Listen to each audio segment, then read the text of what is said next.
You're now tuned in to By the Dipshits exclusive content. This is part 3 of a 3-part interview with O.D.B last manager Jarred Weisfeld. Before we jump into the interview, By the Dipshits want to give a special thanks to our sponsors. What is Galaxy Wells? Galaxy is a metaphor which represents infinite space. Their goal is to dominate the infinite space in the digital publishing universe. Wells are the major corporation that possess endless amounts of content. What do? They turn content into currency in the digital space, the home of the NFTs. You want to keep your ownership and intellectual property? Then stop what you're doing and go to galaxywells.com.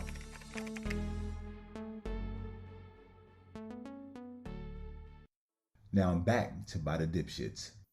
But was it anybody particular who was really upset about that whole contract that he signed with Rocafella? Yeah, it's no surprise. I mean, it's no secret. I mean, you can tell from that documentary that RZA was very pissed. Right. Were there other members that were pissed? Yeah, sure, of course. I don't understand why. I mean, he did what everybody else did. I mean, I'm going to be honest with you, and I'm not saying this in like a rude way towards any of them, because I respect all of them. It's like, I don't know, maybe they were jealous that Dirty was getting all this attention. Right. That's the only thing I can think of, because he wasn't doing anything different. All he was doing was a solo act, right? Like he wasn't doing, it was nothing out of the ordinary. He was just going to make solo music. That was it. Like, and Dirty, like that's what he wanted, right? What am I going to do? Be like, hey, you got to go with them? That's not what he wanted, right? At the end of the day, it's his decision, right? It's his life, not mine. So that's what he wanted. That's what we did. It wasn't like I'm never working with them again.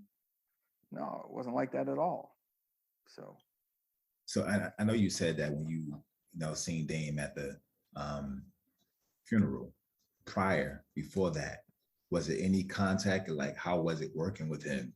Because I know I did do the whole documentary thing together. Did you work with him any at all with this whole Dirty Bastard situation? So just so we're clear, the documentary, like he was not part of it. He was just a talking head, right? He had no behind the scenes influence at all. He was just a talking head. Did we? No, I mean, we had no relationship. To be honest with you, my guess would have been that Dirty would have been off of Rocafella Records before an album ever came out.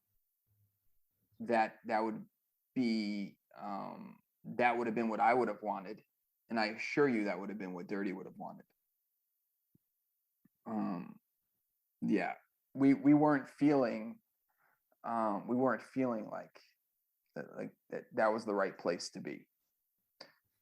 So how was his relationship with Dame then? Dirty, that is. Non-existent. Wow. Non-existent. Dirty, Dirty, he owed Dirty a lot of money. It was like one of those things, and I'll never forget, like, he wanted Dirty, like, Dirty wasn't like a kind of person that, like, maybe when he was younger, but when he was older in life, like, he didn't have a temper, right? He never got upset.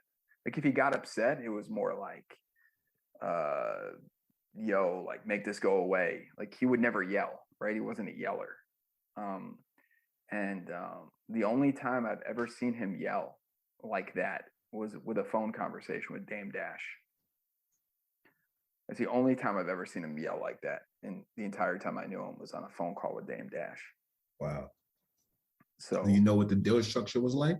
Was it like a one-off? No, it was not a one-off. It was a multi-record deal. Oh, wow. But it just wasn't really working out. It was working out for one party, but it wasn't working out for the other. So did he at least complete an album with Rocafella? Yeah. He did? Absolutely. Yeah. Absolutely. A kick-ass album, too. And why didn't it come out? I mean, you don't pay for something, you can't really put it out, right? Right. That makes sense. So, I mean, if you pay for something, then you could put it out. If you don't pay for it, right, you can't really put it out. So, But will it ever come out though? I mean, I highly doubt it. Wow. I highly doubt it. Damn. I mean, I would be shocked if that album came out. What would it take for it to be released, you think? I mean, I'm going to be honest with you. Like, it's very, very unclear who owns that album, right? Damn. Because you have an artist that performed on that album, right? But hasn't been paid fully what he's owed. And then you have a record label who paid for the artist to go into the recording studio, but never paid the artist, right? So the question is, who actually owns that? My argument would be that Dirty owns that Russell owns that, because it was his voice. He wasn't paid. Therefore, his payment would be that those masters, right? That would be my argument. Right. Their argument would be like, he violated his contract, the morality clause, and he died. That's going to be their argument. I think my argument is better than their argument, because the album was finished and they could have put it out, right? They didn't. They chose not to. They decided that they wanted to after he died. That was the whole let's talk some business, but they never did. And now, the estate is like all messed up. By the Dipshits, premium content streaming everywhere.